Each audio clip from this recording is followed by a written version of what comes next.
Protect your DNA. BioPQQ can promote formation of new mitochondria. Infowarsstore.com.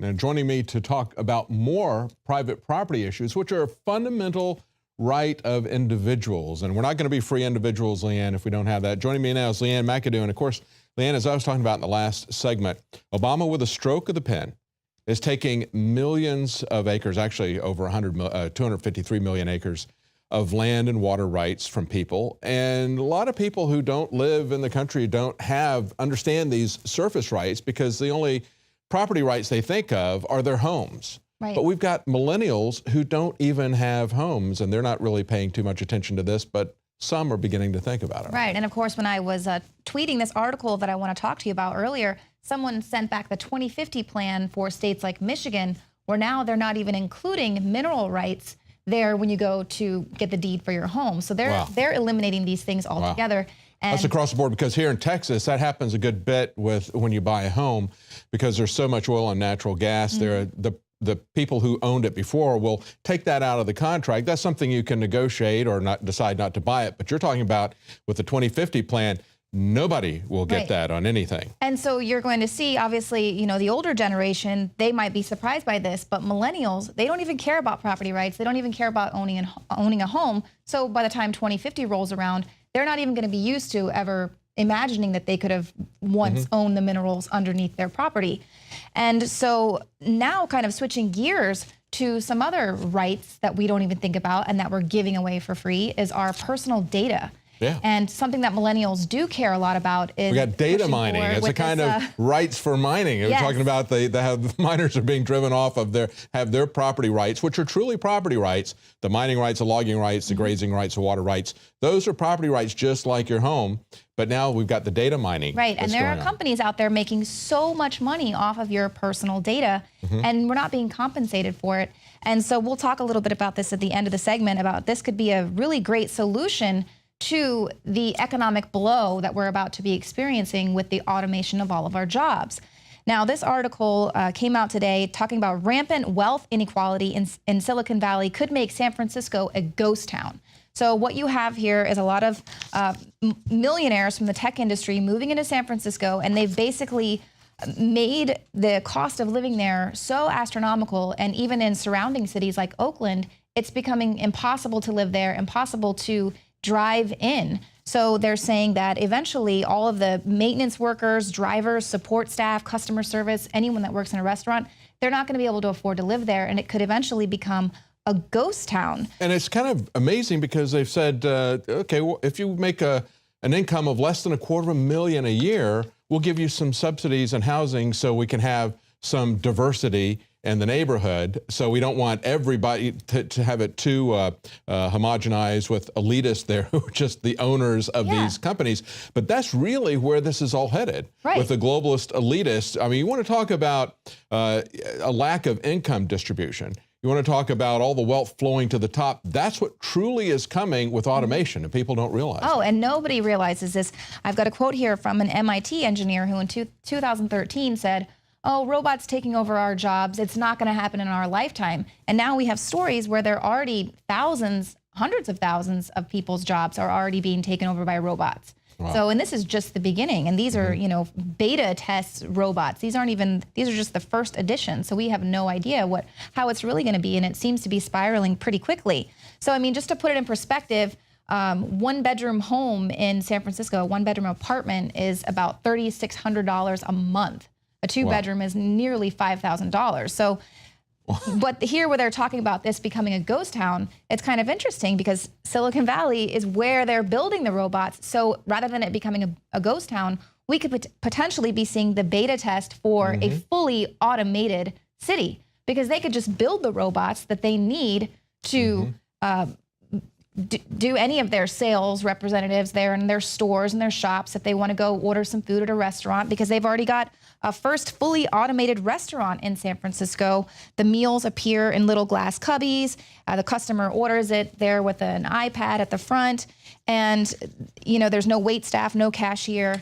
So it's of course, it brings back what we've been talking about for a long time. Alex, for a long time, has said the argument with the globalists and elitists is, what do we do when we no longer need these humans. You know, the future does not need us. And of course, they've been talking about that a long time. So what do? Do they keep us around or do they get rid of us?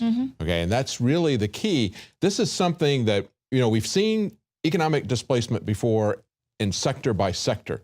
We've never seen the kind of capability that this displacement has, which is across all economic sectors at the same time. It's not just blue collar workers or factory workers, but it's also service workers, and it's every level of service workers from the lowest to many cases mid-level and higher management. Right, and actually there's another article where it talks about the legal analysts that are being replaced. Doctors, if you think about it, your intake nurses and things being replaced with this Watson technology. There's another thing called Ross, and the Ross computer does all of the research that your attorneys would normally do. So 40 hours a week, they're making $350,000 a year. So their jobs, they don't need them anymore because they can have this other algorithmic computer do all that work. Certainly, when you're looking at the transportation industry and the automated self-driving trucks, and we've also, today there was a large article about the machines that would offload the ships. We've already got ships that are the size, the latest one, the biggest one, is the size of the Empire State Building. And of course, it comes over here, filled with goods from China, goes back empty. Now they're going to have not even longshoremen offloading those jobs. There will be absolutely no American jobs in the process because they will just be picking them up off of the ships, sending them to Walmart, where presumably people, if there is anybody left that has any jobs or income to go buy products, they can go to the Walmart store and then pick them up and check it out themselves, I guess. Or, well, and that's the thing that a lot of people don't understand is that, great, you're going to automate your fast food restaurants, but the people that typically go to these fast food restaurants are your lower income families. They're not catering to the 1%. So you're basically making your customers obsolete by automating all of their jobs. But this article out of Tech Insider talks about a lot of people who make over $350,000 a year are going to get replaced by software.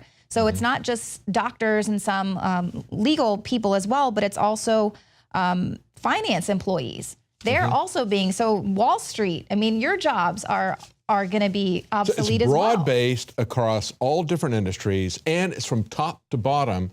There's going to be a lot of displacement, a lot of loss of jobs with automation. And when I look at the transportation industry, for example, I know that unions like the Teamsters unions will you know, there'll be a gradual pulling in of the technology.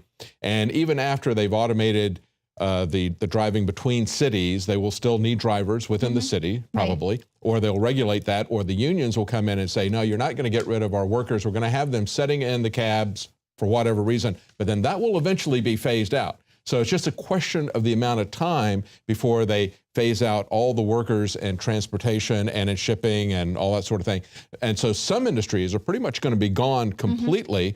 Others, as you point out, all the way from the top to the bottom, there's going to be a lot of loss of income, because your job, the requirements and skills for your job, even if you have a high-paying job, are going to be lessened by the fact that it's automated and you're not doing all of that. Yeah, absolutely. And we just had the first successful drone delivery to a residential area this past weekend. And even the programmers know that they're eventually building programs that are going to make their own jobs obsolete. Even programmers won't be around. And they can't afford their homes there in Silicon Valley. There is some light at the end of the tunnel here for all of you millennials and Bernie Sanders supporters that are trying to get free education.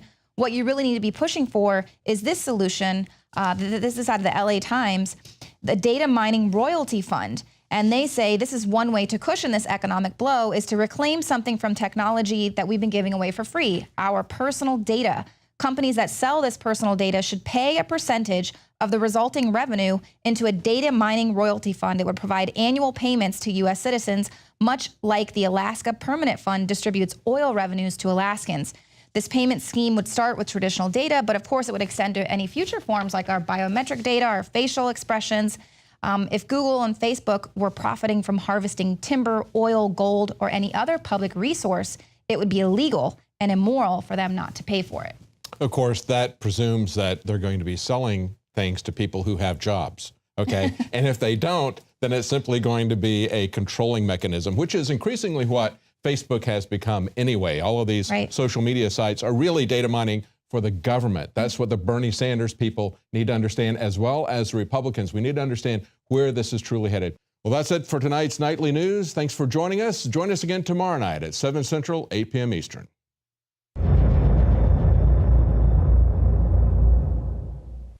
Introducing Secret 12, the new Infowars Life vitamin B12 formulation. Most forms of vitamin B12 are highly processed and synthetic and could not be properly absorbed by the body. That's why for real results, so many are having to turn to painful B12 injections, which are known to have higher absorption rates. Now, InfowarsLife.com is excited to announce that we can bring you our most bioactive, powerful form of B12 that has been developed with our exclusive perfected process. Secret 12 is a binary of nutramedical grade, bioavailable coenzyme forms of B12, methylcobalamin, the same kind used in B12 injections, and adenosylcobalamin. Secret 12 is simply taken by mouth, right on the tongue, and then swallowed. No needles, no injections. Don't take my word for it. Try it for yourself. Discover the secret. Secret 12. Secure your revolutionary Secret 12 formula right now at InfowarsLife.com or call 888-253-3139.